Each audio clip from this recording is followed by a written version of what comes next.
welcome to Platform Leaders. We've got a fantastic program for you today. We're going to talk about generative AI, the app economy, and AI and platform regulations. I'm Laure Reillier. I'm co-chair of Platform Leaders and the Chief Operating Officer at Launchworks & Co. So for those of you joining us for the first time, Platform Leaders bring together the communities building the future of digital platforms, and that includes entrepreneurs, investors, practitioners, policymakers, and academics. So today you can interact by submitting your questions, your comments, reactions through the chat. And you can choose to share your questions with everyone or just the panelists. The event is being illustrated in real time by Liam Calabout, and we'll share what it captures at the end of the event. But now let's move on to what's in store for today. So we have 3 sessions. First, we'll start about generative AI and the impact of organizations with Arka Dhar. Second, we'll move to the future of the app economy. Third, we'll focus on the impact of recent AI and platform regulations. And then, finally, Benoit Reillier will wrap up the event with some concluding remarks. But before we start, I'm very curious to find out what you are working on right now. Are you launching a platform? Are you involved in shaping regulations? So we've got a quick poll for you, and you can answer now. All right, very interesting. It sounds like a pretty good mix of people involved in building, in shaping regulations, researching, teaching, or studying the platform economy. That's fantastic. So let's move on to our first session. Generative AI has been on the lips of everybody since the launch of ChatGPT in November 2023.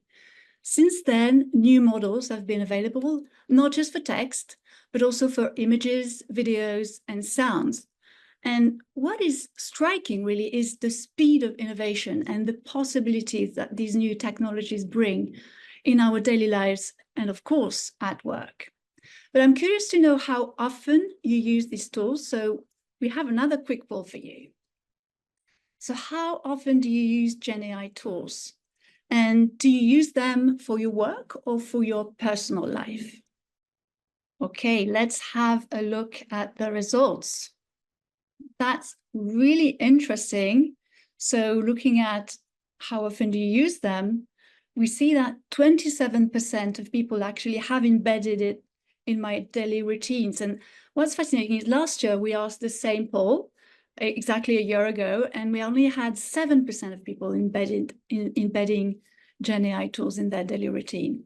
And then how do you use them for? Do you use them for your work or for your personal life? 87% use them for their work. And last year we had less than half of them, 47%. So we can see that, Gen AI tools have really become ubiquitous in how, we use them for work, but also for our daily life. So now to our first session. We're incredibly excited to have Arka Dhar with us today. Arka is a serial AI entrepreneur. He's been one of the early employees at OpenAI in charge of data for training models, which is called human data. Arka studied computer science at MIT and business at London Business School. So Arka, it's an honor to welcome you on Platform Leaders. Thank you very much, Laure. Very excited to be here, and great to look at the poll results. I think the one person who said they never used it, they're probably trying to figure out if the poll is real. Exactly, exactly. But we'll get them to use these tools very soon, I'm sure. So, would you like to start by talking about your experience working at OpenAI? Absolutely. So I was a member of the product team, and I was the head of human data at OpenAI. So our group was responsible for ensuring that the models follow instructions, ensuring that the models are fine-tuned, and also evaluating the models to really understand the behavior and if it's matching up with what is the expected behavior of a Gen AI model. Experience working at OpenAI. I am a I think it's not even been weeks since I have just recently been former OpenAI. So it very much feels like I was just there. It's an absolutely incredible place. I'm amazed at the concentration of human brain power at that company and the team that the company has put together, and also the culture at the organization, which really encourages rapid experimentation, pushing the scientific boundaries, and then trying to bring something to the world that has not been done before. So an incredibly exciting place to be at, working on Gen AI. Excellent. So now, one of the questions that several people have asked is, as we can see, everyone uses Gen AI today, but more and more in organizations as well. And the question is, how should companies deploy Gen AI tools at scale? And what's been your experience? And are there any bottlenecks to that companies face in scaling these new technologies? Sure, I think everyone does. And we should be very honest, right? Like the ChatGPT and the whole Gen AI thing, we launched in November 22. So this is a very, very new technology. And I think rightfully, a lot of us, a lot of enterprises have spent quite a bit of time and energy trying to understand the technology. Albeit maybe it's generating poems or helping you write emails. Maybe the use cases are pretty foundational at the beginning, and we are starting to see them getting way more complicated and really taking up critical work streams and workflows at the company. I always caution with this idea of deploying at scale. This is a new technology, and we are still learning its capabilities and how it can be integrated into our businesses. And with all the excitement and with the idea that we are one day going to get to AGI, a lot of the conversation is about replacement. It's about replacement of work. And I think that does a disservice to how successfully we can deploy these technologies.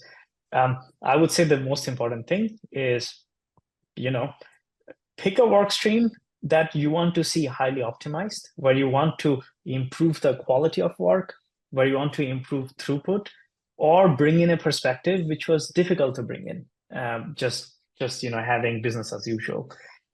It can be a work stream in marketing, or it can be a work stream in finance, it can be market research. So instead of trying to do this massive business impact and running a major transformation project across the company, I always urge our customers and folks that I meet to pick a workflow, pick a group of users, and can we superpower them? Can we give them this incredible superpower to vastly improve the throughput and quality of work? And kind of do it in that kind of a piecemeal way, a little bit, while we are understanding this technology and better integrating it. Okay, so I mean, you've worked with customers all over the world, from the US to Japan. What interesting and surprising use cases have you seen recently? I am frankly blown away by the use cases quite frequently. Without picking on a very specific use case, I would like to kind of maybe outline what I think are some of the incredible aspects of this technology.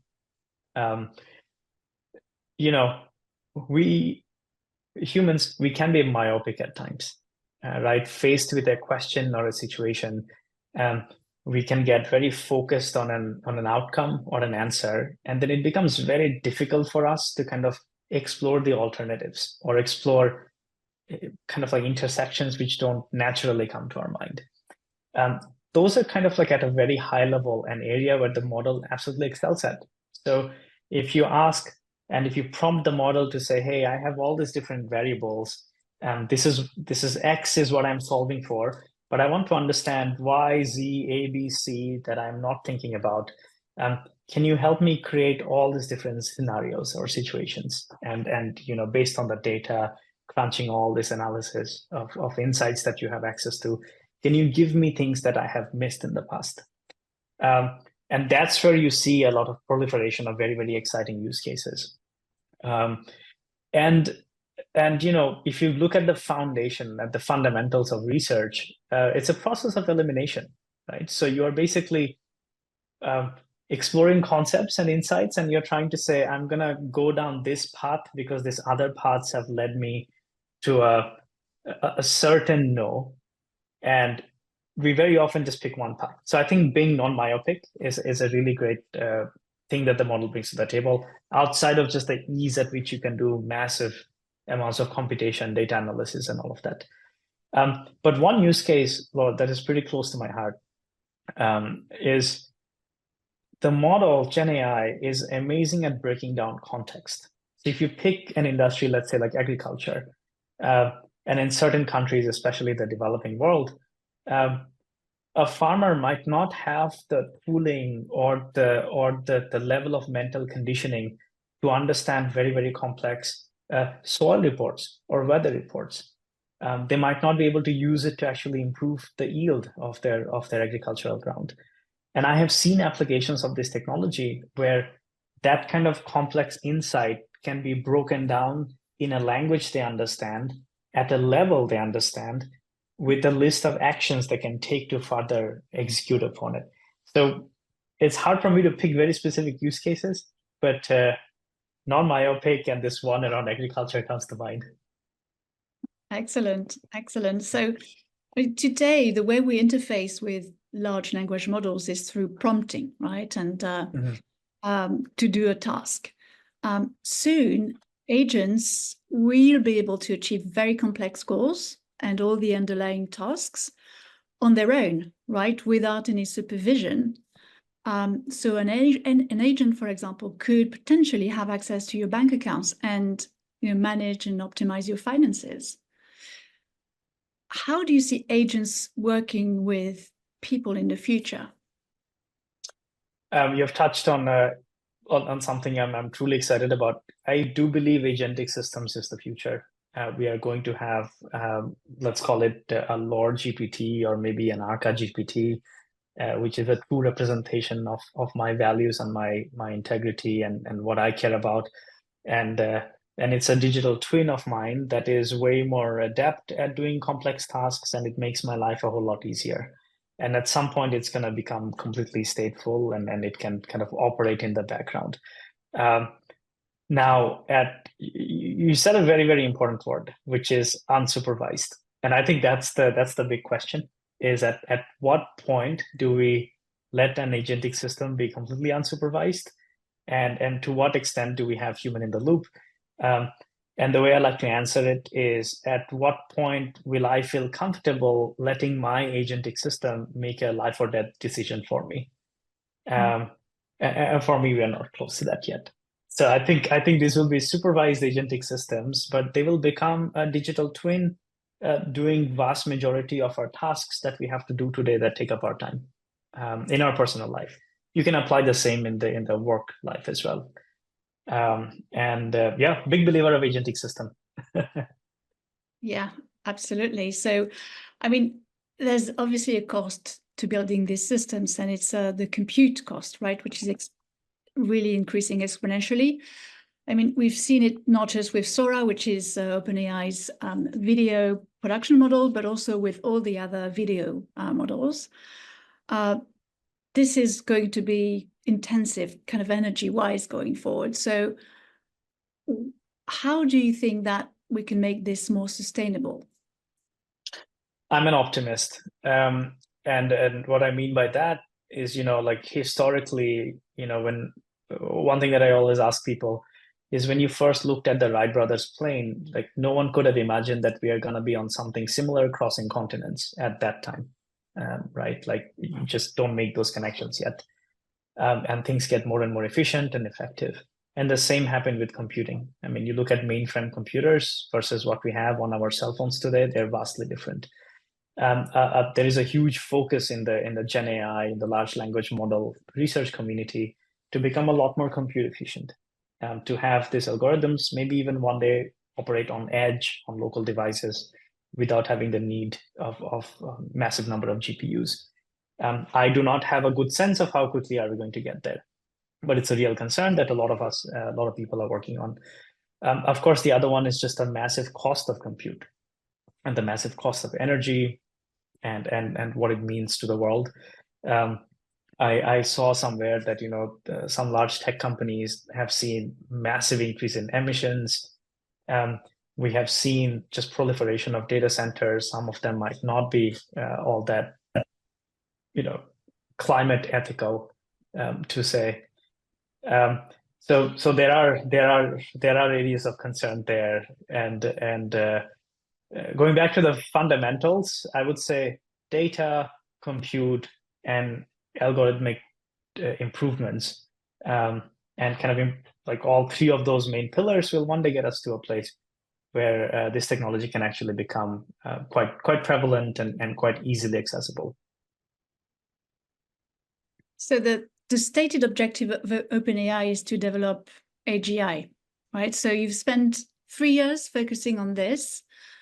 Where do you think we're at on this journey, and what can we expect going forward? Yeah, I think the foundation of the company was to work on AGI. So way more than that, and I think some of the researchers at OpenAI have been thinking about AGI and superintelligence for an incredibly long time. And that does remain the focus. When I say this, I'm not speaking for OpenAI, more of a personal opinion. Extremely excited about what it means to get to AGI. What kind of use cases and applications open up? What does it do to humanity? What are the safety repercussions when you have a system, an agentic system that we created that is outsmarting us in basically every knowledge index that exists today. Again, I'm an optimist, and I actually do believe that in the very near future we will get to a point where we get to see systems which are very AGI-like. There is a lot of debate in the community of what is AGI and what constitutes AGI, what can be called AGI. One of the definitions that I really like is where this system can start replacing a lot of economic activity, right? So you see labor share of income kind of shift towards the capital share of income contribution to the GDP. So AGI can be very exciting. It does have safety repercussions, so we have to be very, very focused on those aspects of the technology.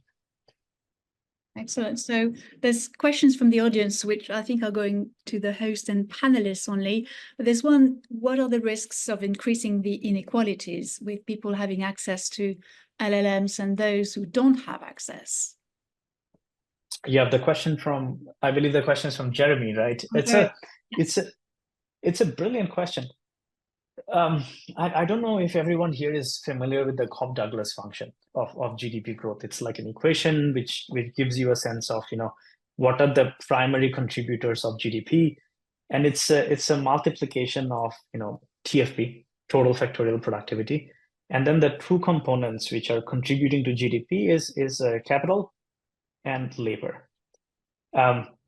And I'm going a bit theoretical here, but I have a point. The point is, when you look at the Cobb-Douglas function and you look at the coefficients as tasks which are getting more and more automated, what we very quickly realize is as we go down this path of extreme automation, labor share of income goes down, capital share of capital contribution to GDP increases, labor contribution to GDP goes down.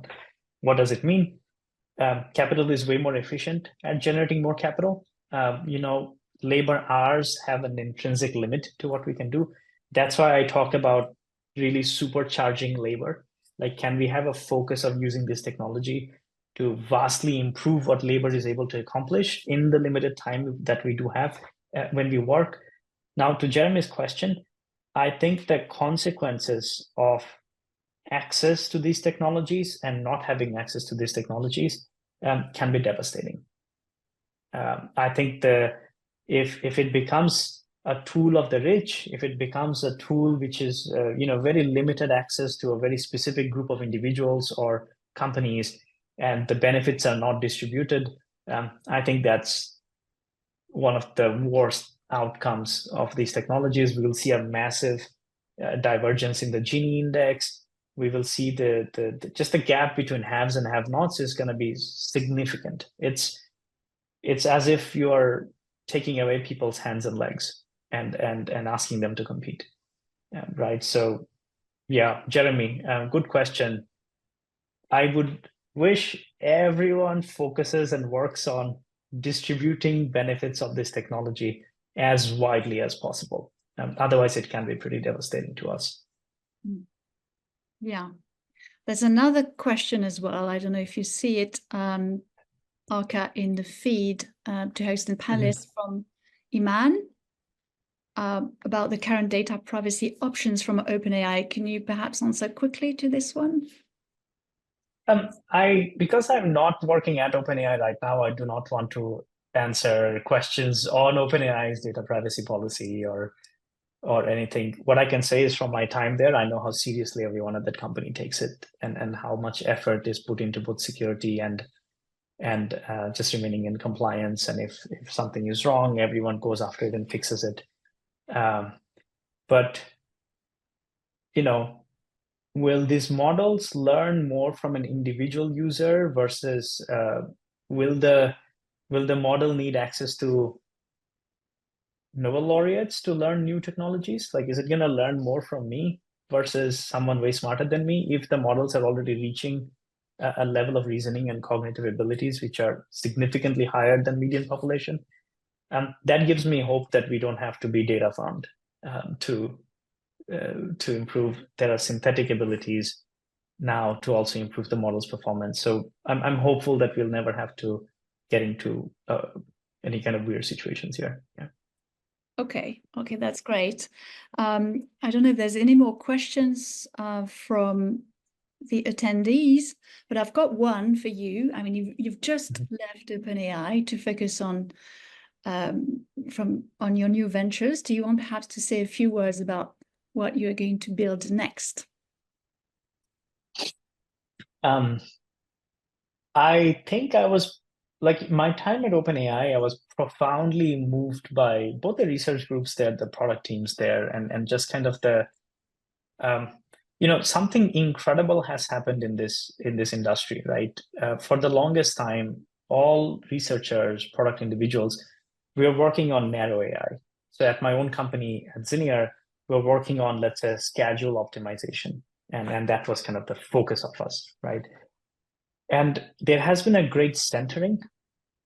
Now what you have is a whole lot of researchers are single-mindedly focusing on Gen AI and LLMs. I truly mean it. Like the concentration of brain power across the world.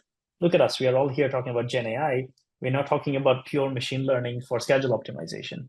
We are talking about a general technology that we believe is the ultimate representation of AI advancements, right? So that is going to have a massive scaling effect. I think we are going to see improvements in this technology a whole lot faster. AI is not new, but we are seeing a massive acceleration of what can be done with AI. So I'm a strong believer. It's here to stay. It's a pretty permanent change to how we live our lives. And what I want to do is actually focus on the foundations, and that's compute and data. So what I want to understand is a bit connected to that original question of distributed benefits. Is if this evolution happens in the world that we're living in, and AI and Gen AI and LLMs are becoming kind of omnipresent around us, they have to run on data centers, and they will need some sort of data to learn from and forever and remain current.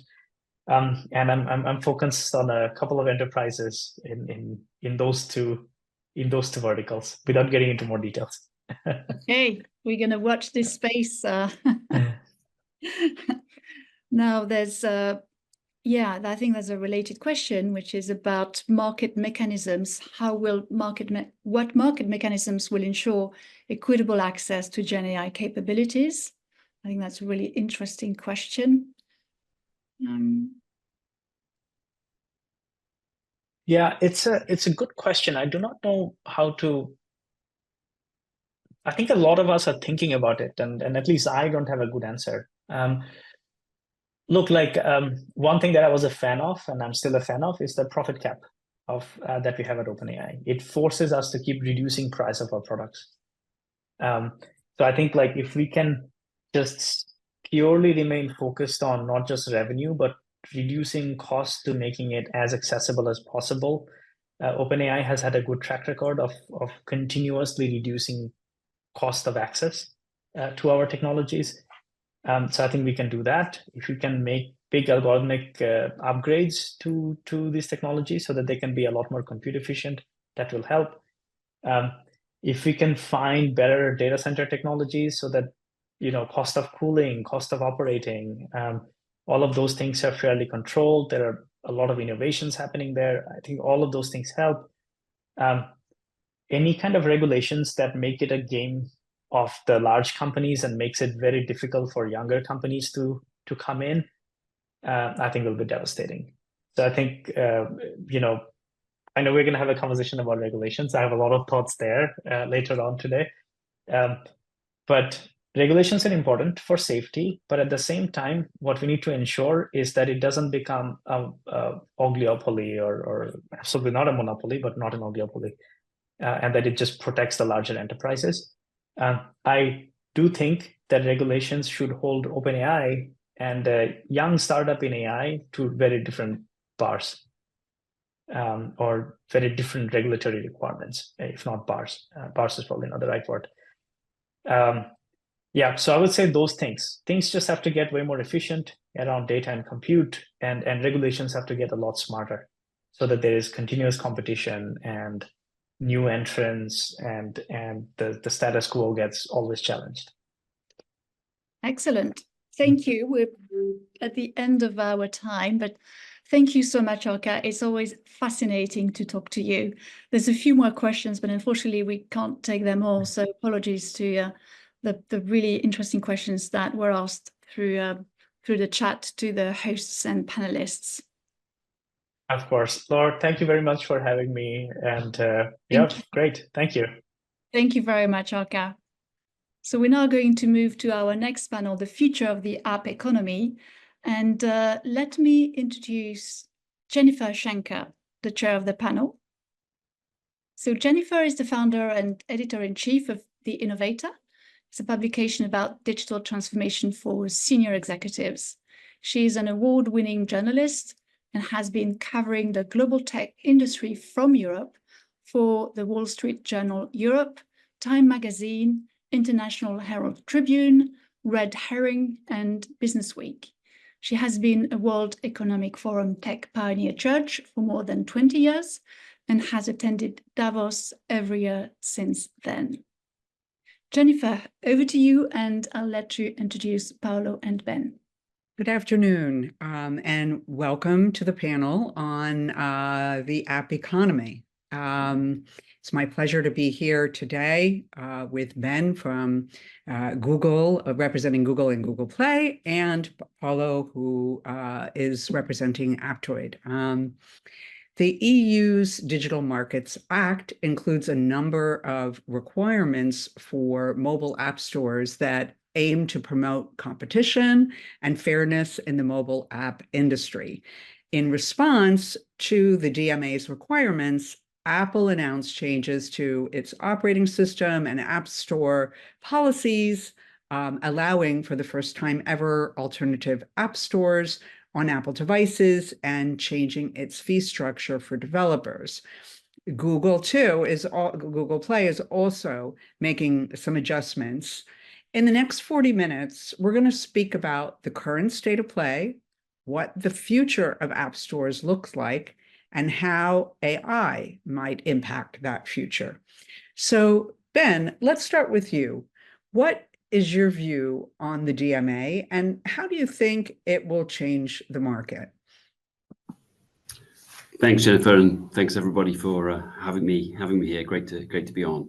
I think it's interesting from a Google point of view to just think about where we are starting from as a platform and as a business. I think Google has always sought to give developers flexibility over how they distribute their apps on Android. So it's always been true that in addition to Google Play, which is Google's owned and operated app store, Android has always allowed third-party app distribution channels such as third-party app stores like Aptoide, side loading, so users being able to download from the web or anywhere else they get their apps from, pre-installation and progressive web apps alongside that, and has always done so for free. And as a result, the Android ecosystem, is different from other platforms out there, right? That over 80% of Android devices today have at least one app that's been downloaded from outside of the Play Store, and over 2/3 of Android phones have actually got at least one other app store alongside the Play Store. And so we're starting very much from a different position, and we embrace that openness. I think certainly, if you had somebody from Android here, they would say that they see this as unlocking a next wave. And I think with DMA, what we're seeing is changes that give developers even greater choices. So around kind of four big areas, right? Which is, kind of increased flexibility around the billing solutions that they use, increasing guarantees around being able to sideload efficiently, increased guarantees around treatment when using third-party app stores, and then the fourth piece, which is sort of loosely referred to as external offers, but allowing developers to show promotions inside their apps and games that actually drive people, hyperlinks out to external websites where they can complete transactions. So I think all of that will continue to push a new level of openness in the app environment. And critically, from a developer's perspective, I think, I imagine we'll hear from Paulo, but I imagine from a third-party app store's perspective, critically, if you like, both halves of the mobile ecosystem opening up simultaneously, which I think really is the game changer here. So, Paulo, let me turn to you now. What sort of opportunities does the DMA changes open up for alternative app stores like Aptoide? Now, of course, most people realize that the Apple iOS has been, a completely closed ecosystem. Google Play is, as mentioned by Ben, has been more open. But that said, the market is dominated by those two players, with only a few percentage of the market, a very little percentage of the market,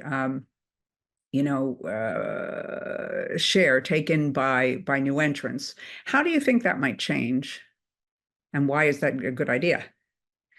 Hello, Jennifer. Hello, everybody. It's a pleasure to be here. Thank you for the invitation. Just a quick introduction to Aptoide, because I think it's not as well known as Google and Apple, I guess. So we are an app store. We exist since 2009. We were established in 2009. So we run the app store business for 15 years. We operate Aptoide brand games lab in US. We have multiple partnerships. We have 100,000 developers with us, process 1 billion downloads a year, and around 5 million transactions, just to give a brief overview. A great question. So I guess Apple and Google have done a great job to establishing these huge mobile ecosystems, and we acknowledge that. So we are much better today than in 2008 when they were launched, and there is a huge credit for that. But also, we know that over the years, Google and Apple protect their own app stores, which is a huge source of revenue, $190 billion a year in this market outside China, just Google and Apple alone. And that protection of the business, which we would do if we were Apple and Google, has some kind of impact. First, impact in the revenue of developers and in experience of users, because actually those kind of protection had avoided and blocked innovation in this field, in this industry. So in your question, DMA, digital market sector in Europe, but we must see that Japan is following very closely. UK, India, and other regions are trying to establish that we could have innovation in this field by having competition, the only way to have innovation. So I guess the Digital Markets Act is the introduction of a kind of leveling the play field, where innovation, better business conditions for developers, better experience for the users might happen in a flourished competition environment. Okay, and just as a follow-up, what percentage of the market do players other than Google and Apple have today? Great question. So between, as far as we know, and maybe Ben has other numbers, between independent app stores like Aptoide or one store in South Korea, OEM stores like Xiaomi, Oppo, Vivo, Samsung gets around 3% to 5% in some geographies. In South Korea, for instance, goes up to 20%, but is an exception. Okay, great. Thank you. So Ben, Google Play is still in discussion with the EU on how it will adjust its approach to conform with the DMA. Can you tell us what it might look like? Sure, thank you. Look, just to re-emphasize what Paulo said, right? There are markets around the world where we face pretty intense competition. I think, and again, Paulo, you'll correct me, but there are markets in Southeast Asia where we see third-party app stores getting 30-40% of the total spend on Android, and that's really, we know what the reason is. It's not an easy one to fix, which is around we're being outcompeted on forms of payment, on the forms of payment that are being offered. You see that less often in a market like the EEA, where most people will have a credit card or PayPal or something that's relatively easy to serve.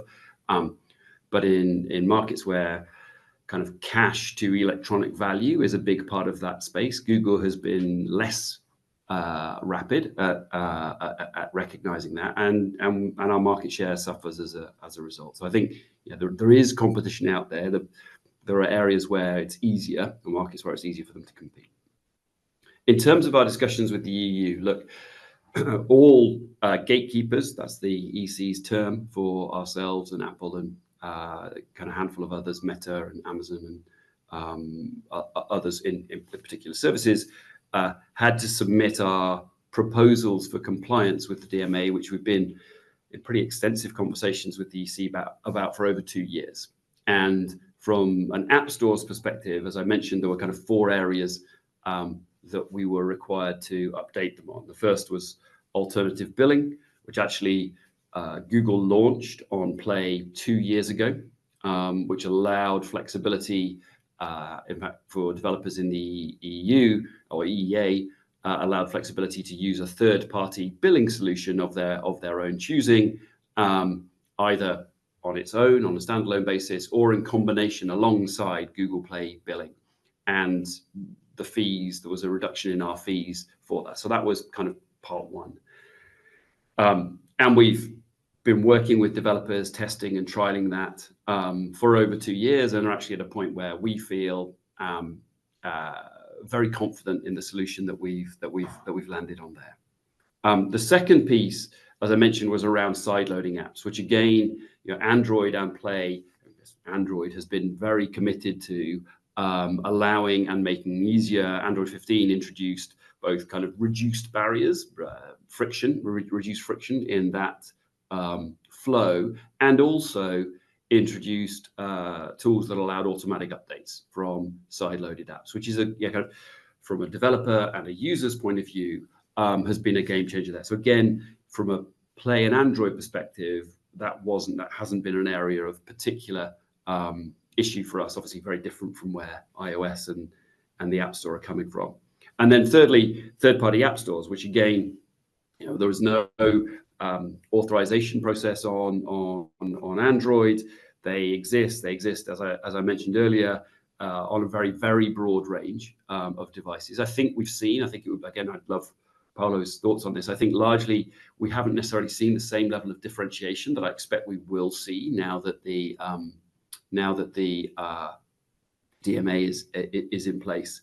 And then the fourth area, which is really where our ongoing discussions with the EC around is external offers, is allowing developers from within their apps and within their games to begin to target users with specific offers that will be fulfilled and transacted off store. Now, the EC announced within 48 working hours of our submission and Apple's submission, and a number of the other players, but in the App Store space, that we're the two kind of relevant parties and the gatekeepers.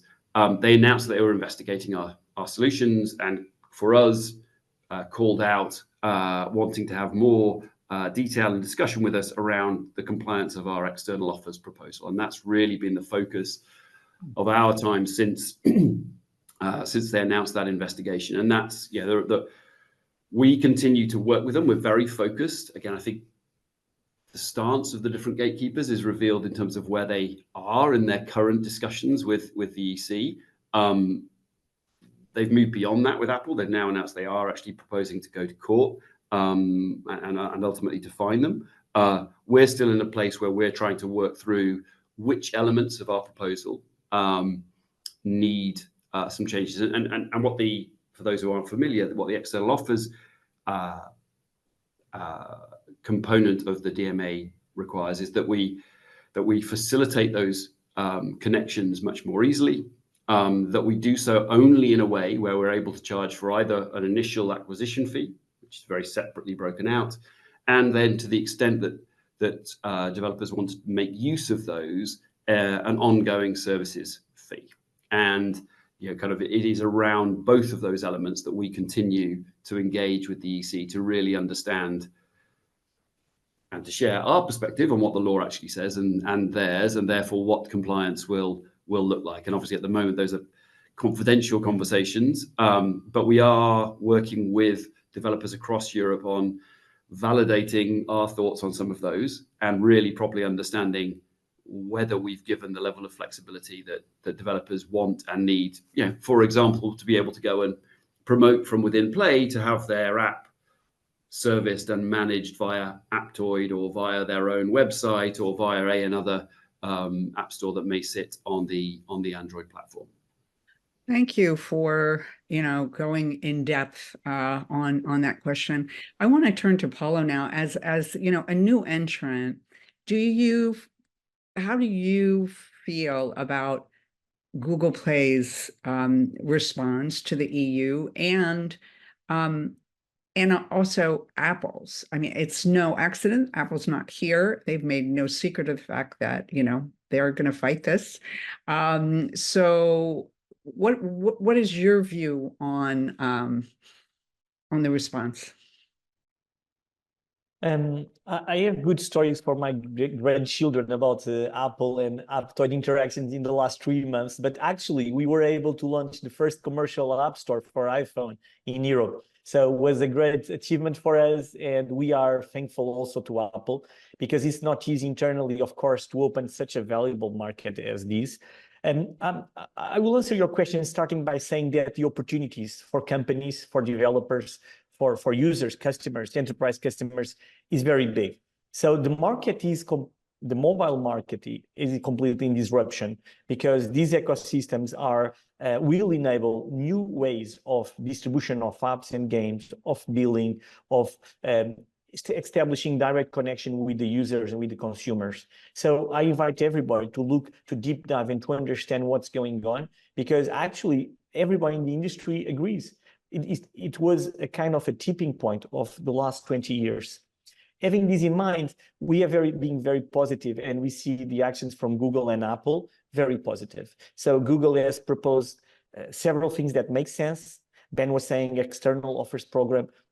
For me personally, not saying by Aptoide it makes sense, but let also tell you that the European Commission is doing a great job, because of course it's not easy to interact with these big tech companies that sometimes saying one thing, but actually when we see the implementation is something completely different, right? And I'm not blaming or judging, because we would do the same, but actually they're saying, okay, you can do this, but we look into the execution, and there are delightful things that I could mention as examples of the Apple enabled app stores and even Google, and sometimes changes that actually creates so much friction, so much blockage to the users that actually the business cases cannot be implemented. So I say that there are solid and positive steps from both Google and Apple. I think Commission is doing their job and they are doing well. I do think that we do have some kind of path to go through, because there are a lot of things less in the models, because the models are, in my opinion, good, more in the implementation of those models. There where I think we see in the next months, we need to see changes, because actually the business cases, both in Apple ecosystem and Google ecosystem, will not change if those things are not tweaked and improved. So at the end of this regulatory path, what do you think a successful app store should look like? I'll ask you to follow up, Paulo, and then Ben. Okay, sure. Innovation is something that we know how to, it starts, know how it ends. I say that the market will find new use cases, engineering things to do with, could be artificial intelligence. We can use artificial intelligence to interact with the App Store and to recommend me apps. We are working internally in some internal projects to try to drive innovation on that. I do think that innovation comes with a budget for research. Otherwise, it's hard. And to have a budget for research, you need to have business. So opening the business for the Google ecosystem and Apple ecosystem will allow companies like Aptoide, but also many other companies. Epic is developing their own app store for iPhone, and vertical for industry app stores, cars, TVs, and so. And that kind of business will drive innovation, will drive research budgets. So I would say two things. First, better conditions for developers, for game developers, for app developers, streaming industry and others industry that are always being somehow blocked by the distribution channel can have innovation. And then for the users, the experience of having an app store in the end of this process could be improved by innovation. So, Ben, do you want to add to that?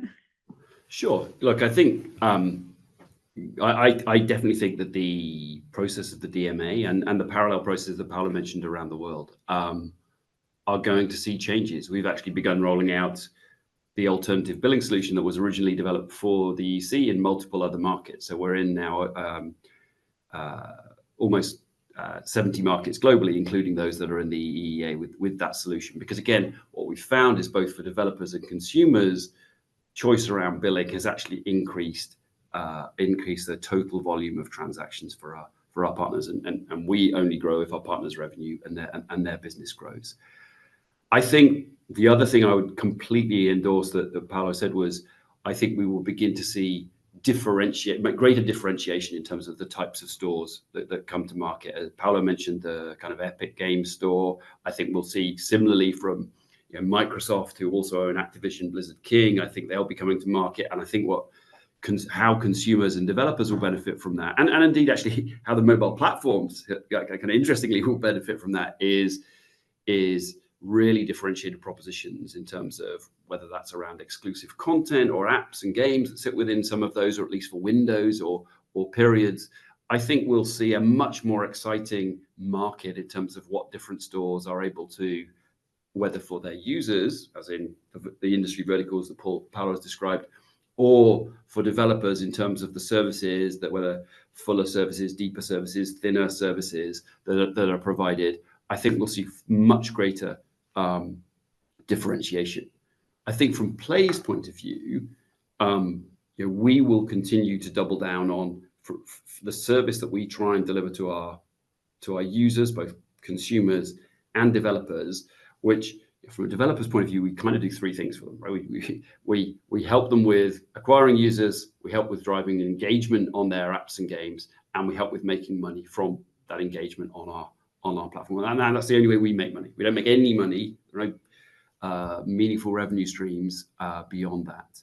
And I think for us, that is all underpinned by a trust on both sides that we have spent many years building up, that allows, and that trust manifests in multiple ways, that the apps and games that are suggested to you make sense. They feel like apps and games that you might use. That the security framework is there, that means that the apps that you're downloading onto your phone are reliably safe. And that confidence is something that we and our developer partners kind of trade on. That's at the core, is that the user believes if they download an app from Play, I'm not saying that's unique to the existing stores. I think the other piece has been the developer-facing tools that we've built, whether that's around testing, whether that's around analytics, whether that's around both pre-launch and post-launch recommendations on developing your app. We do a huge amount in terms of supporting our developers to actually improve their apps. And then, of course, which again is not irreplaceable, but there's a kind of like seamless delivery infrastructure for managing updates. Kind of some apps update daily. Most apps are on a weekly update cycle. It's not like, oh, once you've downloaded it, we're good. The user's fine. They're our user. It's great. I can now make money from them. So actually having a system that allows that are all areas where we need to now be really clear on what our point of difference is versus the rest of the market. And to the EC's credit, we need to be really clear, because suddenly those things are broken out, right? There are these three chunks of fees, like the initial acquisition. Okay, a partner can decide, is that good value versus me going and buying an ad, whether that's an ad from Google or from anybody else, that could push somebody to a web store where I could just get them to download the app from my own website, from a web store, from Aptoide, or is Google Play the best value for that? Then you've got the billing component, where again, in some markets in EMEA, there's a huge opportunity to make savings on those rates if you're able to build your platform. And then the third piece, which is around ongoing services, where already Paulo has, if you're like one of the few people who has a kind of like a go-to-market around kind of like standalone management updates of your apps. But I expect we'll see many, many more people coming into that place. And that's what the EC has done, is forced us to break out the bundle of services that we had previously offered to partners, and we'll need to compete on each of those elements individually, potentially to a very, very different set, maybe like Aptoide, who may be competing with us on all of those spaces, but there will be people who are competing with both us and Aptoide on just one or two of those areas. And that will only be good news for consumers, and will only be great news for developers. Well, thank you for elaborating on how Google Play plans to differentiate itself going forward. During your comments, you mentioned an important thing that I'd like to delve into a little bit more deeply, and that is getting the balance right between choice and trust. Now, one of the things that Apple, has always emphasized is that, it controls, who can get onto the App Store to make sure that, everything is verified, etc. So how does a new entrant like you, Paulo, give people the reassurance that they need while also giving them a choice? A great question. So I would start to say we are new to Apple, but we are in Android since 2009, and that gives us the time to develop internally tools, security tools, to ensure safety of our users. Safety, it's one of the most important variables for a mobile user, and we do give a lot of importance to that.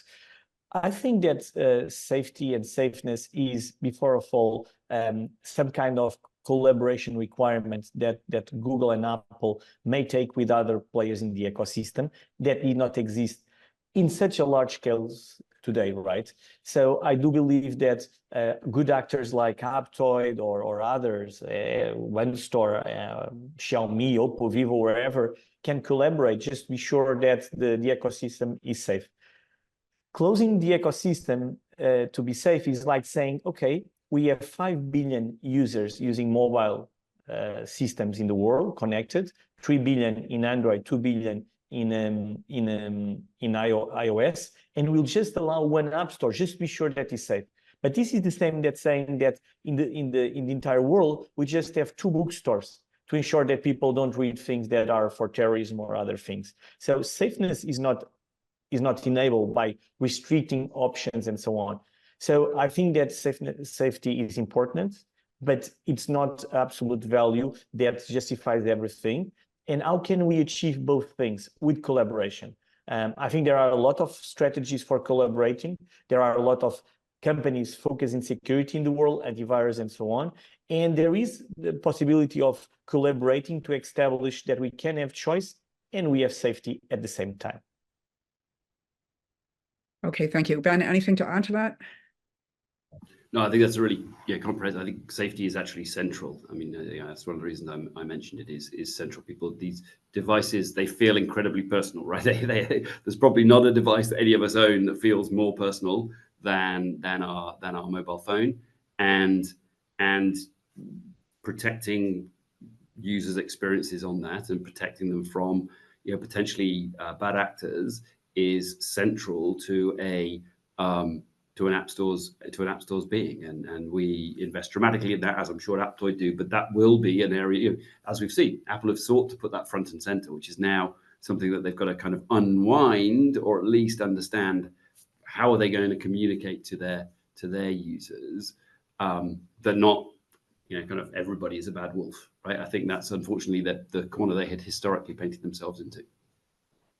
So we've talked a lot about how the changes might affect developers and users, but now we have a growing number of corporates who want to become platform plays and are looking at the possibility of building their own app stores.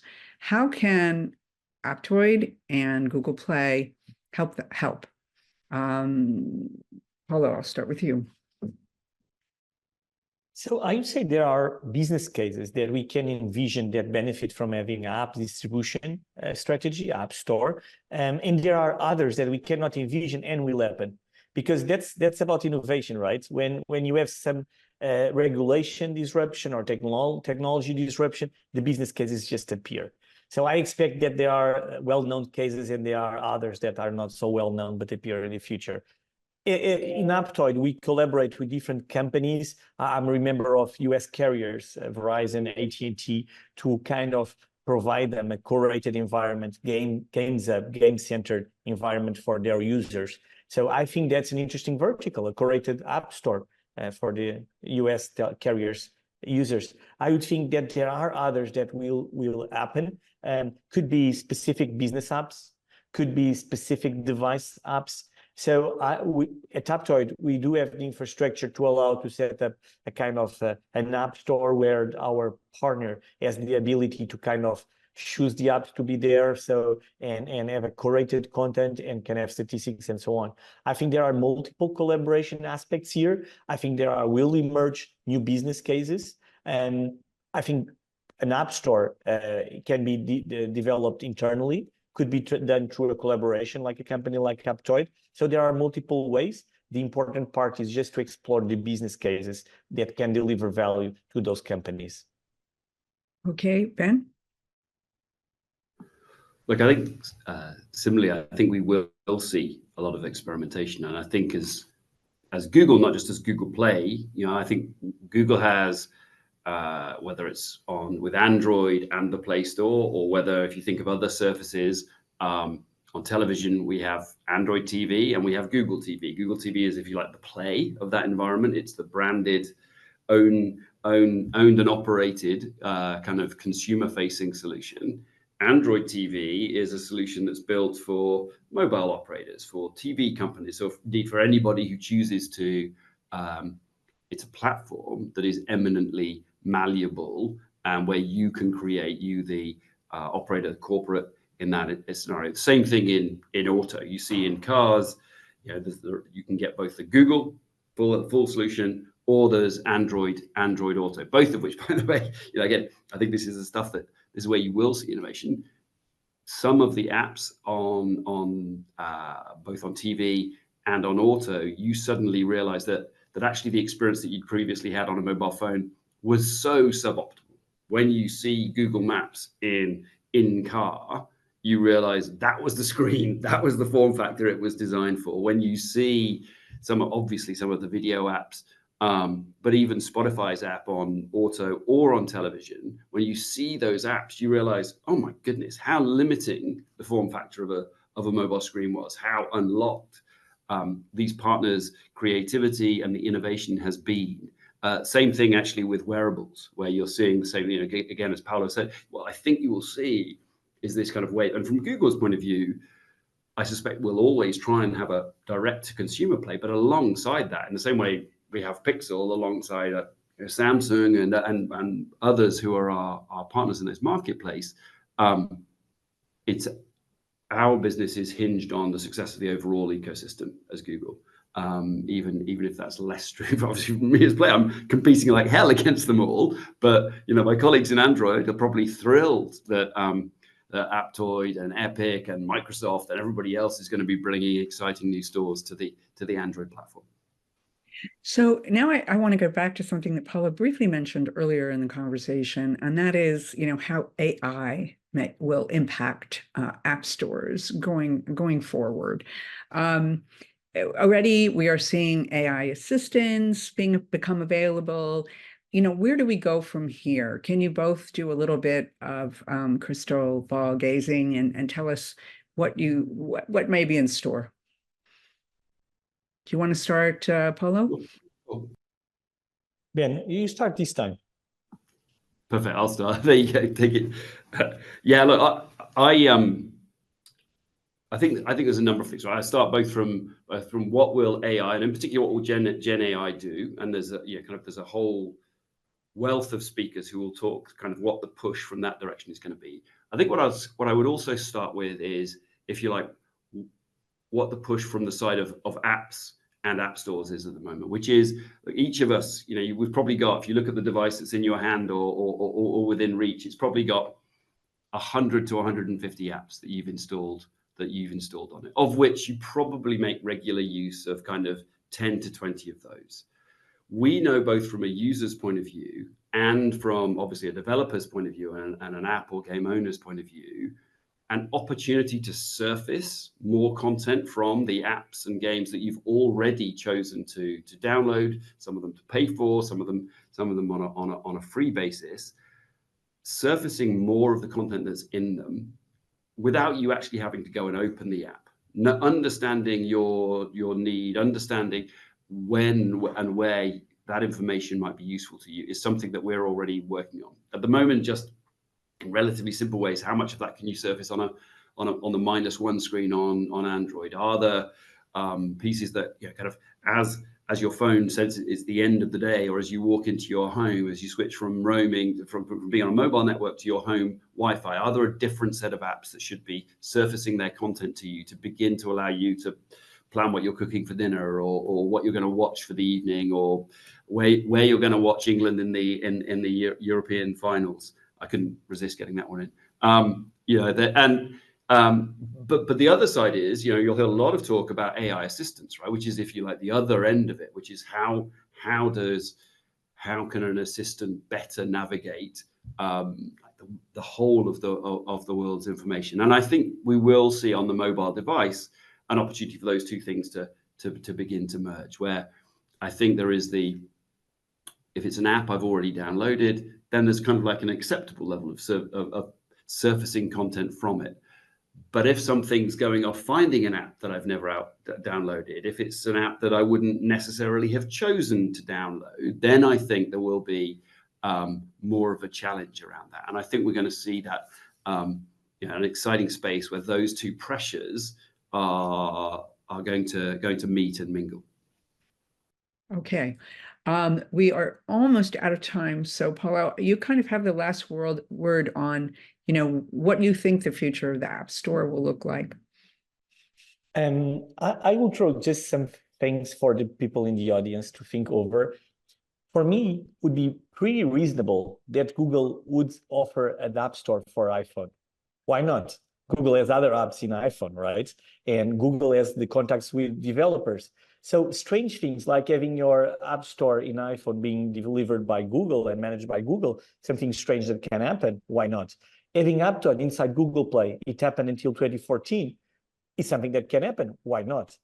And in terms of artificial intelligence, I think it will deliver value in 4 ways to App Store. First, safety. We spoke about it. Could enable even more safeness. Second, interfaces to interact with the App Store. New ways, speaking, assistant, you mentioned.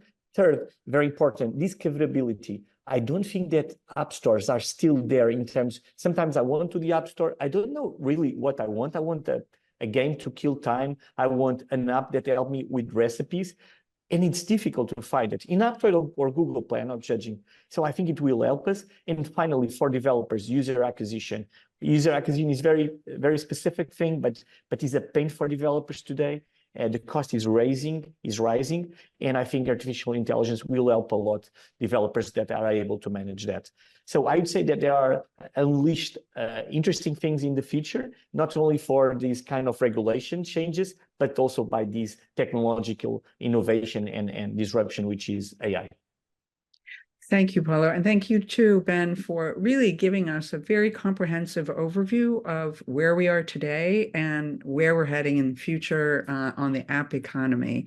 And with that, I'm going to hand the floor back to Laure. Thank you both, and thank you to the audience watching. So let's move to our next session, which is about AI and platform regulations. And this panel is going to be shared by Maître Fayrouze Masmi-Dazi. So Fayrouze is the founding partner of Dazi Avocats. She's also a non-governmental advisor for the French Competition Authority at ICN, which is International Competition Network. Before that, Fayrouze was a partner at Frères Associés. Her main specialty covers French and EU competition law, including mergers, state aid, and antitrust. Fayrouze, over to you. Hi, everyone. Many thanks, Laure, for this introduction. So I have the pleasure and the honor to moderate this panel about platform regulation and AI. I think it's a very good time in the afternoon to have this conversation with regulators.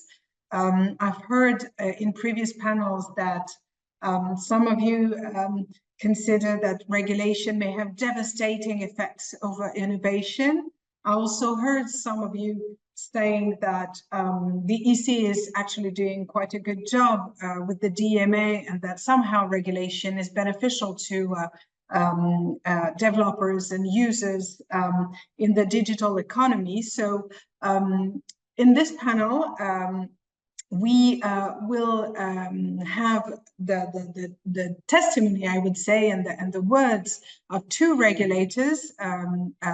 I would start by Andrea Pezzoli, who is the Vice Secretary General of the Italian Competition Authority, and Elodie Vandenhende, who is Deputy Head of the Digital Economy Unit at the French Competition Authority. Andrea and Elodie are, I would say, at the forefront of the enforcement of all the topics that were discussed just before our panel. And these two authorities are very active among the most active authorities in Europe regarding antitrust enforcement in the digital economy. What we're going to talk about is around three topics. First of all, one immediate question is whether and how regulators in Europe and elsewhere, because there are diverse approaches to regulation and notably on AI, how we can rely on our past experience of antitrust enforcement in digital markets to tackle the challenges that AI, Gen AI in particular, poses. And for this, Andrea, maybe you could start by telling us a bit about how the Italian authority has been enforcing antitrust in the digital markets, and how you see the way we could rely on this practice regarding AI. Thank you, Fayrouze. I mean, thank you for the invitation to take part in this interesting panel. And my answer to your question is, of course, the past experience in digital markets, I would say the recent experience in digital markets. I may quote Bob Dylan, time they are changing, quite quickly, but the past experience of the recent, as you like, experience in digital markets, may be extremely useful. But before providing a brief picture of the experience of the Italian Competition Authority in digital markets, I would add that artificial intelligence seems to raise not only new issues, not only novel themes, but also very traditional concerns.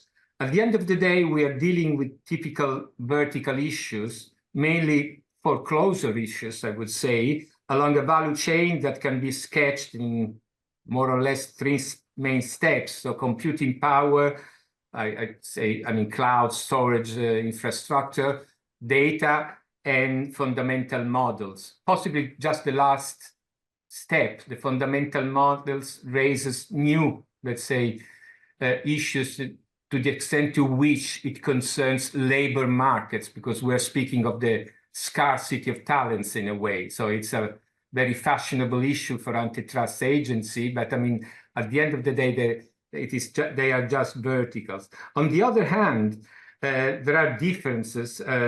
If we look at artificial intelligence through the lens of digital platforms, I mean, first of all, we still don't know if artificial intelligence will raise a problem of tipping.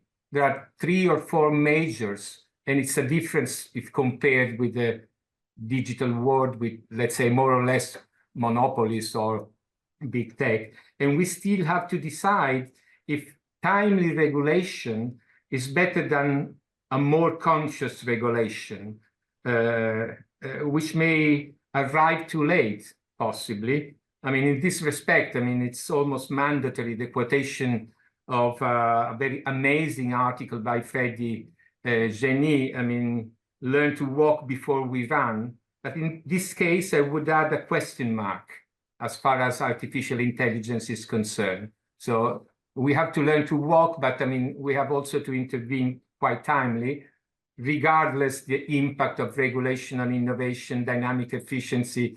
Your introduction was quite clear, and it is, I mean, it's absolutely reasonable to be skeptical, especially if we look at the large amount of regulations that are taking place in the European economy. But let's move to the experience of the Italian competition at Autorité in digital markets. I mean, honestly, quite a significant one. It's not my task to say that, but I mean, we really coped with a number of novel issues.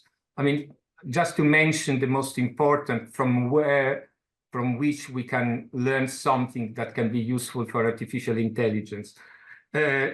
Refusal to deal and interoperability.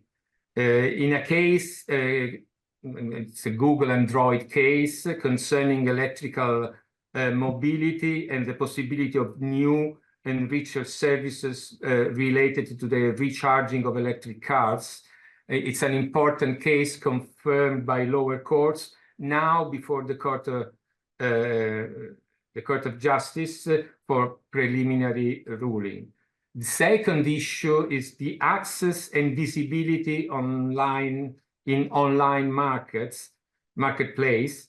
I mean, possibly the most known, the most famous one is Amazon FBA. It's a case of, I mean, again, a traditional case concerning tying and the visibility and, I mean, to be a member of the Prime Club and the purchase of Amazon logistics services. So it's a tying. If you don't buy the first one, you cannot be visible in the first 4 or 5 pages of Amazon. Or Apple Amazon, an agreement aimed at excluding more aggressive resellers of Apple's devices from Amazon marketplaces. So again, interoperability, visibility. And the third and the fourth cases I would like to mention concerns the relationship between privacy and competition. So data value and portability, a case concerning Google and an Italian startup who wanted to valorize the individual data, which was solved with a commitment decision. And another one which is in progress concerning, I mean, self-preferencing and discrimination in privacy policy. I mean, it's a case that it is run not only by the Italian competition authority, but also by the French one and the German one using a different legal tool. Again, concerning the possibility to use privacy as a tool, let's say, to discriminate or to exclude potential competition in the apps developers. These two cases are clear examples, a clear example of how crucial is the need, and this is a lesson we can learn from the digital markets experience, how crucial is the need for cooperation among antitrust authorities and other regulators. It is true in general, and it is particularly true when we deal with individual data and privacy issues. The collaboration with privacy agencies is crucial, but I guarantee it's very challenging. Sometimes the languages are not always consistent, so it's not so easy to cooperate, but it is a must. We have to do it if we want to cope with digital issues or the issues that could be raised by artificial intelligence. I mean, the Italian Competition Authority could benefit also from dual competence. I mean, possibly you know that we can implement not only competition law but also consumer protection law, and sometimes it reveals to be a more appropriate and flexible tool. I mean, from this experience, I think that we can learn some interesting lessons to deal with the future concerns that could be possibly raised by artificial intelligence. Many thanks, Andrea, and it's very insightful and important to underline this issue of the cooperation among authorities. Actually, and Elodie is here to tell us a bit about it because it's not yet translated. The French Competition Authority just released a study, an opinion on generative AI. Just to mention, before to leave you the floor, Elodie, the CMA did also study, the Portuguese Competition Authority did it also. There are several authorities around the world who are doing studies or investigative work regarding Gen AI. Elodie, could you tell us a bit about the main conclusion of the work that you've undertaken at the French level?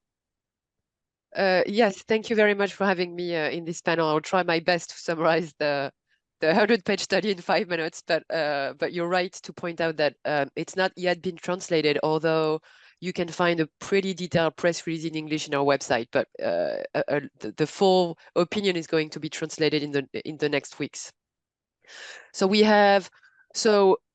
issued our report, our opinion in 4 months, which is, you know, in our world, it's pretty fast. As a comparison, our cloud opinion, we worked on it for 1.5 years. So I think we see that there is a need to be faster and maybe, you know, not tackle all the issues, all competitive issues, all the sector, maybe target some of the issues that we want to have a particular look at. So that's why on this study we decided to analyze in particular the upstream level, and so we wanted to see how the AI market was structured at the upstream level and also focus on the minority shareholding and investments. So we had 3 main conclusions in relation to how AI markets are structured. The first one is you have major digital players that are already active at different levels of the AI value chain, and some of them hold significant positions on several markets. Let's take the example of Alphabet or Google. Google, for example, is involved in the cloud. It has developed its own AI accelerator processors, the TPUs. It has Model Garden platform that can give you access to 130 AI models. It has the world's largest search index, the world's largest video database, and it has launched its Gemini conversational agent. And now it has announced the integration of generative AI functionalities into its search engine and its Android mobile system. And we could do the same with Microsoft. So the one thing is you have major digital players who are very active in the sector. The second conclusion is that the sector is characterized by significant barriers to entry and expansion because the sector requires at least 4 key inputs: chips, cloud infrastructure, data, and technical skills. And these inputs can be rare and or expensive. And finally, the third conclusion that we drew was that, and it flows logically from what I just said, is that some digital players have a head start in this sector because of their advantages linked to their vertical and conglomerate integration, and they can integrate into their ecosystems, And so we, as a result of all of this, we identified some competitive risks on the various layers. So we decided to focus on each of the layers that we have identified upstream, and also have a look on the vertical integration and conglomerate effect. So we identified several risks of abuse as regards to chips. As we identified risks of foreclosure by major cloud service providers. Some of them we already identified in our cloud opinion the previous year, but we find that some of those risks that we had identified seems to be persisting and even intensifying with respect to in the generative AI sector. We saw that you had some potential restrictions on data access and use, and maybe I'll expand on that later. And we also called for vigilance with respect to risk associating with access to skilled labor, and especially the acqui-hire that we see, for example, the Microsoft recruitment of inflection strategic employees. So another point of interest that I'm not going to dive too much into it right now is strategic partnerships and minority shareholding were also a point of interest, and we try to give sort of an analysis grid of the major potential risks that we see and how it should be analyzed according to competition law. And as a result, we identified 10 recommendations, and they're ranging from calling for a full use of the regulatory framework that is already applicable to the digital sector, because as has been outlined by Andrea, there is a lot of things that we can do already with the regulation that are in place and our competition law tools. But we also called for a recommendation to facilitate use of computer access, data, and I think I'll stop here, and maybe we can expand on some of those points later in the discussion.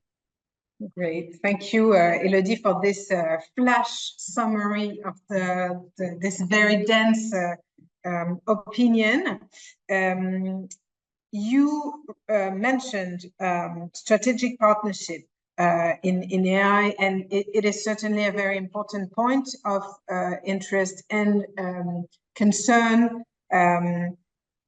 And also in terms of how you tackle this partnership, there is a growing discussion about whether it is merger that needs to tackle this issue, or if we have to take it under antitrust, or both successively, and under what legal ground, if we need to change the legal grounds to do so.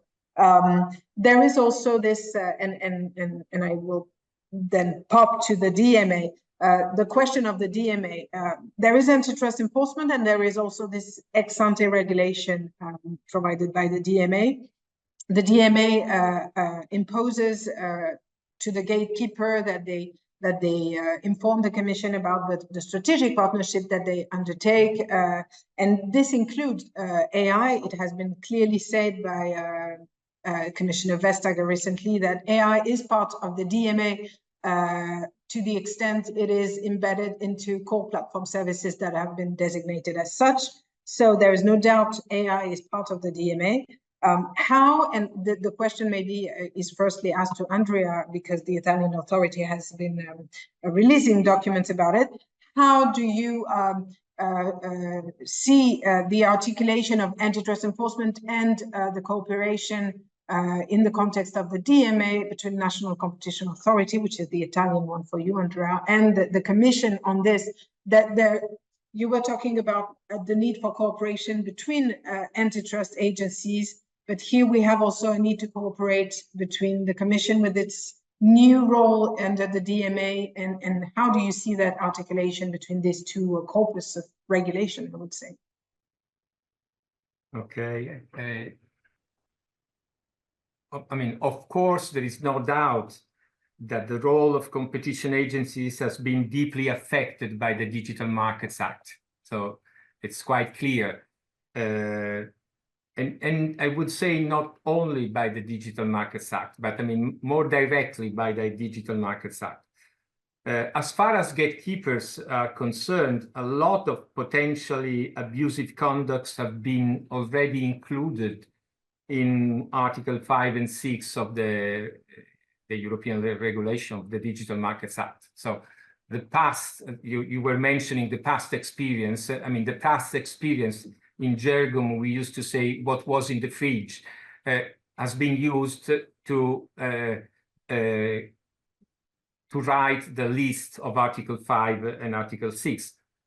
Open brackets. Some of those behaviors are still under the judgment of the judges. So, I mean, they're not really definitely sound. But anyway, they are part of a long list. Still, and I want to be optimistic because, I mean, now the regulation is there, and I mean, we will do our best efforts to make the regulation work as well as possible, to be complementary with the role which could be played by antitrust agencies. I mean, still, there is room for the application of Article 1 or 2, both at the national and European level, for new potentially restrictive behaviors, those that are not included in the famous list of Article 5 and 6, the do's and don'ts of the regulation, and that possibly afterwards will extend the list. I mean, I remember I took part recently in a seminar in Paris where one of the members of the DG.com argued that after the test of an antitrust procedure, possibly the new behaviors could be part of a new Article 5, an extended, a richer Article 5 or 6. And 4 restrictions implemented by platforms who are not yet gatekeepers. So the room is very large. So there is space to do something. Of course, again, and you mentioned it in your introduction, the need for collaboration is strong. It's increasingly strong. In this perspective, I cannot avoid mentioning but I mean, we are used to cooperate. In this respect, I cannot avoid mentioning the successful experience of the European Competition Network and the virtuous cooperation between the Italian Competition Authority and the Commission in a number of important cases. I already mentioned Amazon FBA. At the end of our decision, we had to make our decision consistent with the commitments that the European Commission was negotiating with the platforms. And in the recent past, the fruitful cooperation with the French authority and the Swedish authority when we had to cope with the price parity clauses in the OTA, the travel agency sector, and the case against booking. So, I mean, we are used to cooperate. I cannot deny that now, I mean, cooperation, the need for cooperation is mandatory, is even stronger. So, but let me conclude repeating with so many regulations, sorry, the DMA, the DSA, the Data Act, the Artificial Intelligence Act, the GDPR, the need for cooperation is increasingly crucial, and I would add costly. So transactions costs cannot be denied. In this perspective, let me mention that recently, unfortunately, it hasn't been translated yet, but you can find it on our site. The Italian Competition Authority has published for a public consultancy a draft of the guidelines concerning procedural aspects of the collaboration between the Italian Competition Authority and the Commission aimed at supporting the implementation of the Digital Markets Act. So the so-called first phase, so the mere investigating phase, could be developed at the national level. We are ready to do that. It's important that the parties which can be involved know what are their rights during this first phase. So, for instance, the draft concerned the potential non-compliance of Article 5 and 6, the notification to the parties, which are the parties of the first phase, which are the characteristics of the hearing of the request of information during this peculiar phase, let's say, the role of confidentiality, the access to documents, which is in this first phase could undermine the eventual, the alleged phase, second phase, which should be developed by the Commission, and the publication of the outcome of our investigation. So it's a effort of transparency. It's an effort to cooperate with the aimed at cooperating with the European Commission that we all know. I mean, there are resources aimed at the implementation of the DMA, but I mean, it's a very difficult task. So, I mean, if at the national level we can provide our support, I think it would be welcome. That's it. Interesting. Elodie, do you have a word to say on this before I hop into the next question? Sure. I mean, if we look at the if our case study on generative AI, obviously, as you said, we were not the first ones to initiate such a review, and so we had to sort of reach out to the existing competition authorities who already worked on the topic to see which kind of approach they adopted and where were they going. And obviously a fundamental part of cooperation was also with the European Commission, and it's not surprising that Benoit, the president of the French Competition Authority, went to Brussels the same day that we released the report to announce the main findings in English to the antitrust community. So I think this is but I think if we take a broader look at it, I think when you know that it's that is a sector that is intensely looked at from other authorities, I think then you need to try to see where you can add value to the opinion that you are working on. And so that's why we try to focus on we obviously had to go through the inputs and the barriers to entry. And if you look at those parts, it's not fundamentally different, but we try to also make sure that we developed a lot some of those issues that we thought was added value. So for example, when we talk about potential restriction on data access and use, I think we try to bring to the table sort of analysis on the price of data and how, if you look at various layers of the generative AI sector, maybe the data, the value of data is not the same if you look at the training stage or if you look at the grounding stage, for example. We also looked at some of the agreements that are entered into by some of those big digital companies and publishers, for example, Le Monde and OpenAI. And you try to see, is it in principle going to raise an issue from a competition law perspective? Because some of the foundation model developers are saying, and this was one of the responses that we had in our public consultation, was we can't really afford to enter into those agreements because they cost 20 million euros, and we can't really afford that. So how are we going to have access to this very useful and quality data for the grounding, for example, if we can't afford it? And so we try to provide an economic assessment on this.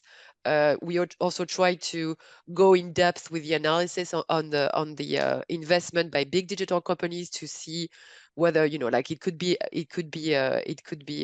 examined from a merger perspective or from an antitrust perspective, and we try to provide some useful assessment to stakeholders, for example.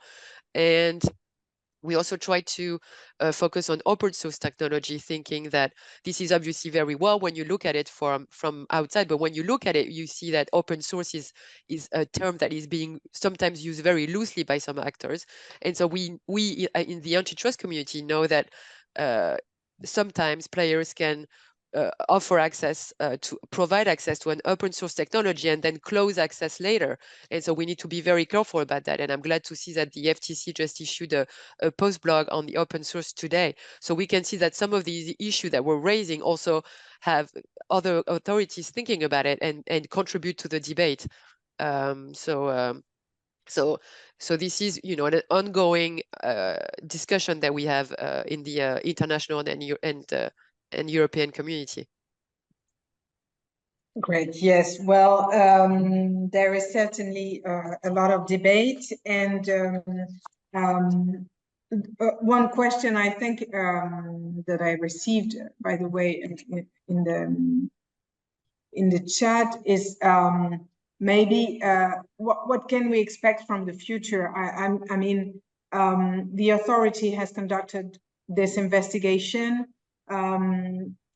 is there, like in what we've seen in online advertising in 2017 when the French Competition Authority released its opinion, is there any expectable enforcement step or already identified, or the opinion ends up with an open door to further investigation, for example, on downstream markets?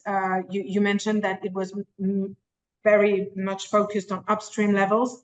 What can we expect from, well, the French Competition Authority in the next month, and more generally from this global debate in Italy? Andrea, the Italian Competition Authority will host, and Italy will host more generally, the next G7, antitrust G7 in October, and much of the debate will be on AI.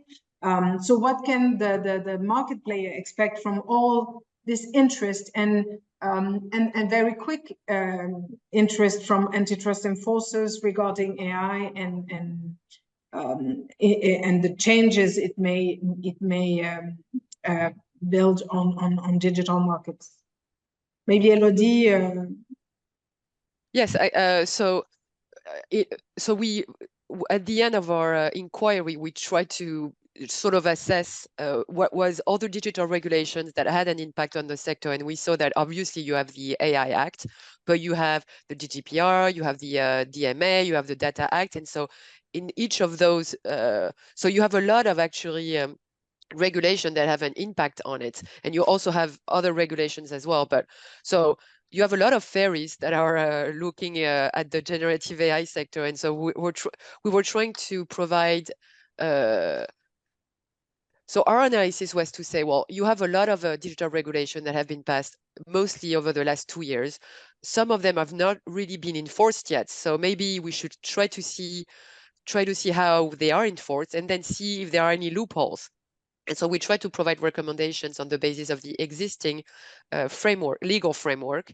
And so that's why we issued some recommendation with respect to the DMA, because Commissioner Vestager a few weeks ago said that in her opinion, so generative AI is covered by the DMA, but you also have to remind yourself that the cloud is listed as a potential core platform service. And so that's why we made the recommendation to say, well, what we saw in the course of our investigation was the fact that you actually have a lot of marketplace in the sector from the big digital companies that may provide a crucial access to between the users and the model. So maybe you should look at them and see if maybe they should be part of the cloud. Should it be designated under the DMA? So that's part of our recommendations. Another recommendation is the fact that competition authority should remain vigilant. And of course, we have a lot of toolbox, and it's been and Andrea summarized our legal tools very eloquently at the beginning of the discussion. But also, we have also initiated a lot of work on the generative AI sector. We have the Google-related rights case that dealt with, the grounding phase of the generative AI, but we also conducted inspections, in particular in relation to the GPU sector in 2023. And so this is sort of a work in progress. And so I think the general theme is to say that we need to be vigilant, we need to be active, because we have a lot of legal tools at our disposal, and if need be, we need to intervene. But I think it was very important for us to conduct this opinion, because as much as the cloud inquiry gave us a head start to do the generative AI sector inquiry, I think being on top of our knowledge with respect to the teams as regard to how the generative AI sector work, I think it's very important that we conducted this work. Thank you. Great, Elodie, thank you. And Andrea, I turn on to you. How does the Italian authority prepares itself for future enforcement, and notably internally? And I see one question on the chat. I'm not sure you. Well, I'm sharing it. Yeah. what does success look like for AI regulation, and what would you like to see in 5 years' time to know that regulation has been successful? I leave that very open question to you. My favorite economists used to say that in the long run, we are all dead. No, 5 years, it's not a long run. It's a reasonable question. But let me ask you your more general question about the future. Oh, I mean, of course, there is a strong interest for AI for the Italian Competition Authority, and the G7 meetings which you mentioned that will take place at the beginning of October. It's a clear confirmation of our interest, not only but I mean the major agencies, antitrust agencies. But I mean, in the near future, possibly, as Elodie said, we have a number of tools at disposal, traditional tools, I mean, typical toolkit that it is at disposal of antitrust agencies, but also new powers. So, for instance, in the near future, there will be the conclusion, the outcome, possibly before the end of the year, of an interesting market investigation, which is in progress currently, on airline pricing, and mainly focused on pricing algorithms, which is, I mean, a crucial part of what artificial intelligence could provide and could raise within the, let's say, the antitrust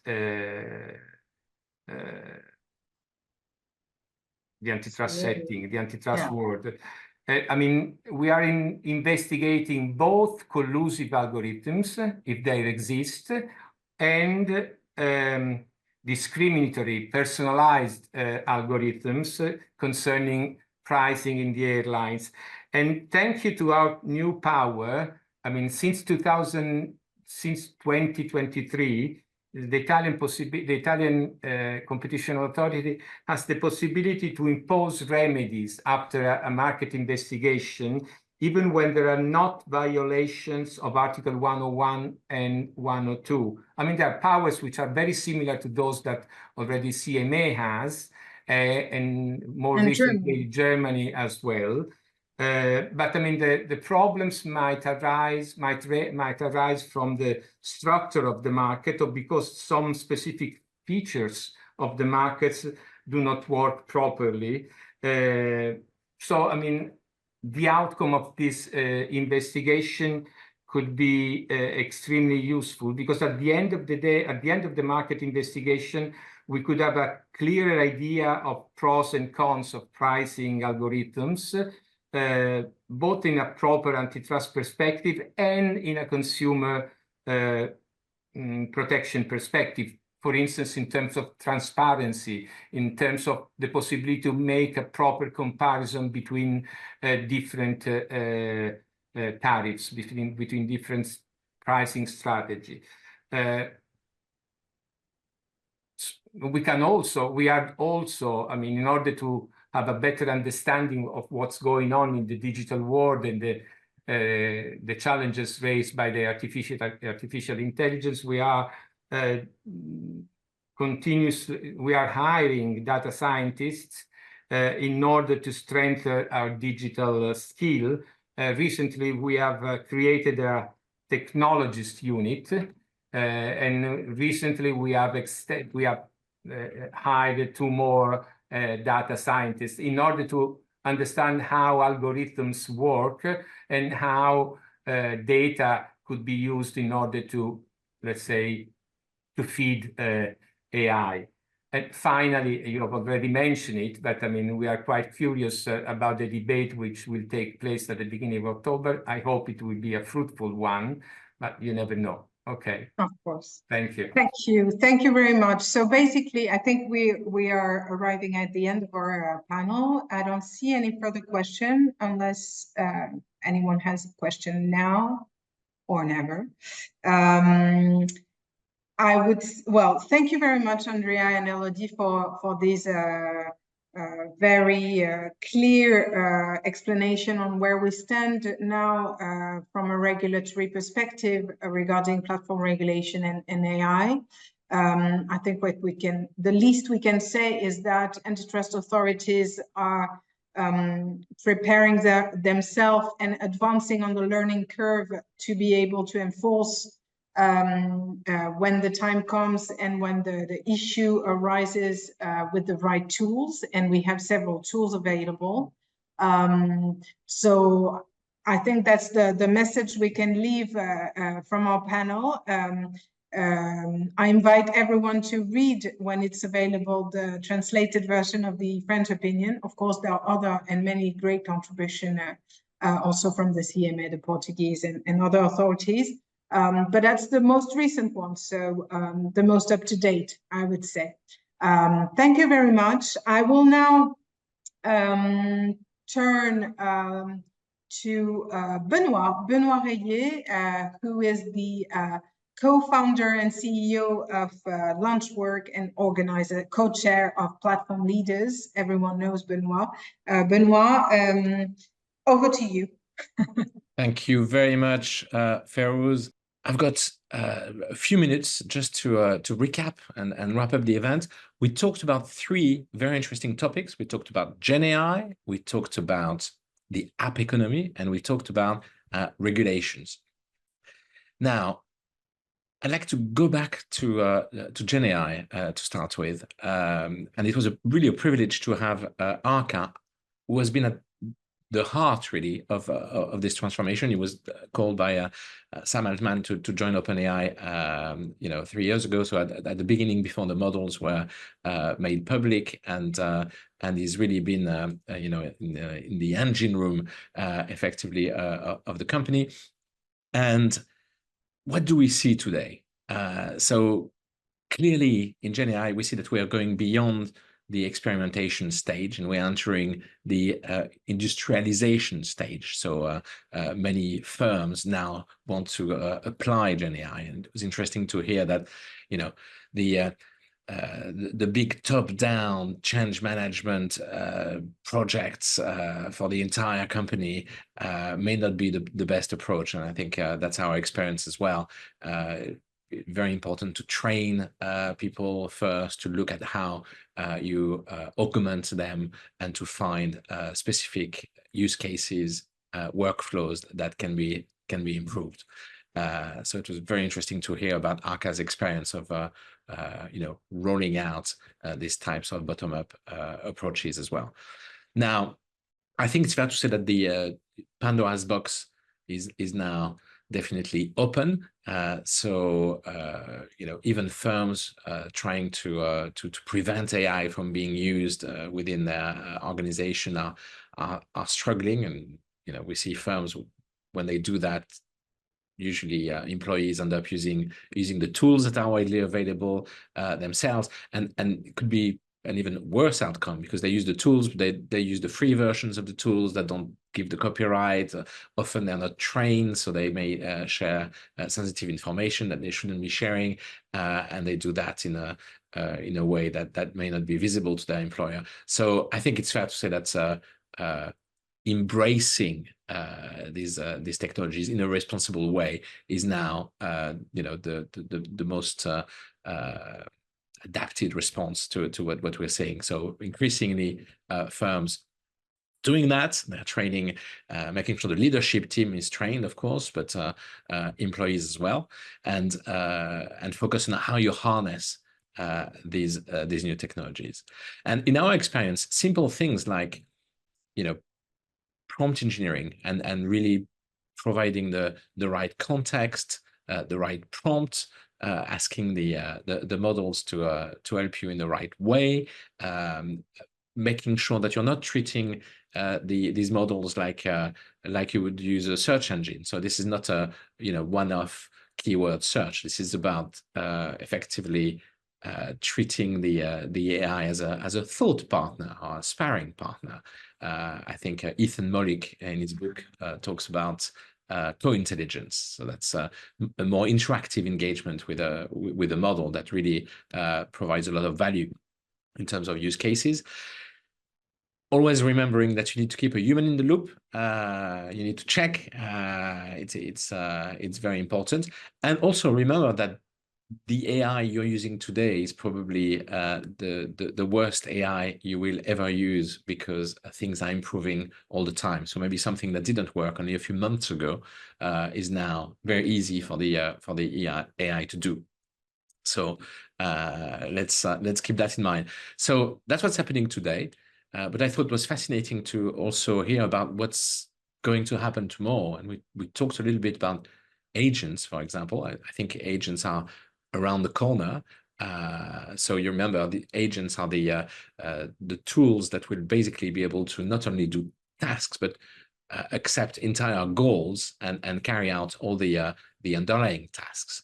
And I think it's fair to say that at the moment the technology is there for agents, but we don't really know yet, or the firms developing these capabilities are not sure about how they're going to be used, and are rightly worried about the impact on society, and have to decide what kind of autonomy, for example, the agents should have. I mean, should they get access to your bank account? Should they be able to create a firm in your name and things like that?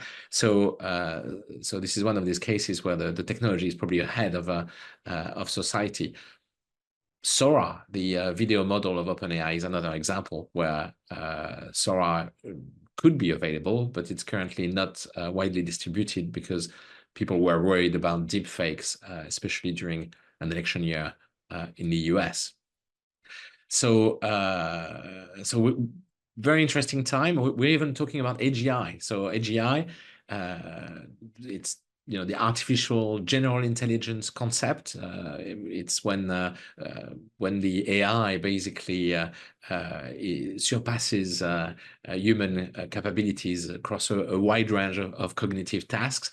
And given that the AI can code very well, Claude, for example, is extremely good at coding. I mean, ChatGPT, Gemini as well, but the latest version of Claude is very, very good. Maybe we're approaching a point where the AI can code the next iteration of itself and enhance and reproduce itself. And maybe that point would be when we start getting into AGI. So fascinating discussion with Arka and Laure.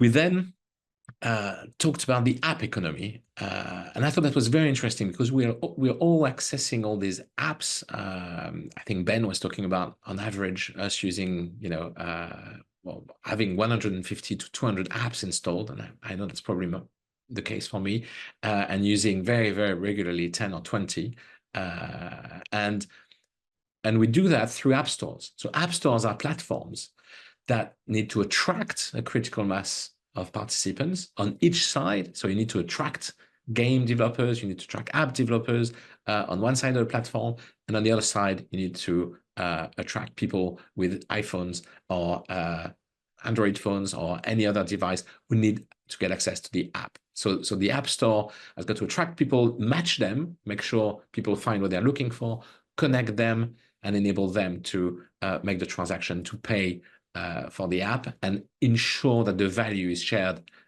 fairly within the ecosystem. So lots of important things that the App Store need to do. And when you do that, you create trust within the ecosystem. I think that was a point that Ben made, and Paulo as well. And trust is very important for the success of the ecosystem. And in that world, regulation is becoming important. Google, I think it's fair to say, has been using more of an open ecosystem, with Android being open source, and therefore Aptoide has been available on the Google ecosystem for many years, since 2009, I think Paulo mentioned. But for some other ecosystems that are more closed, like Apple, this is going to be a big change. So the new European regulations are forcing, for the first time, Apple to open its iPhone to third-party alternative app stores. And I think Aptoide is the very first one to at least experiment. Now we'll see if Aptoide can strive within the Apple ecosystem as it did in the Google one. But this is an interesting time, and we will also see how other jurisdictions position themselves. So the UK has now got the powers to follow the European DMA model with its DMCC, it's Digital Markets Competition and Consumer Bill, or not. So we'll see if we can get new app stores on Apple in the UK as well as in the rest of Europe. So that leads me to regulation. We see the importance of regulation in shaping these markets. So it was great to listen to the French Competition Authority with Elodie and the Italian Competition Authority with Andrea, masterfully moderated, of course, by Fayrouze. And lots of things are happening with AI. So of course there is the regulation of the existing platforms, but AI is becoming so important that competition authorities around the world are looking at it. And that's a difficult task for them, because if you look at the AI markets, I mean, outside of the competition authorities community, it looks incredibly competitive. Huge investments are being made. It's textbook innovation, lots of market entry, lots of diversity, different types of models, open source, proprietary, small, large, minuscule. So we see lots of vibrant innovations in that space.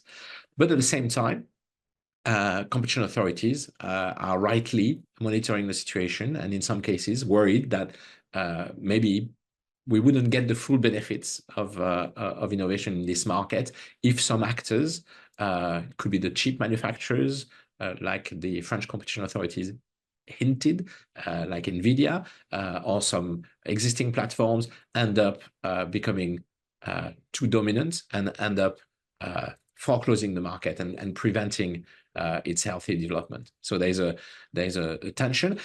What is going to be interesting to look at is the extent to which some of these regulations may restrict access to AI in some jurisdictions, and what the impact this has on the economy. And then it doesn't, it's no longer a theoretical exercise. It becomes something with a tangible impact. So finding the right balance is going to be very, very interesting.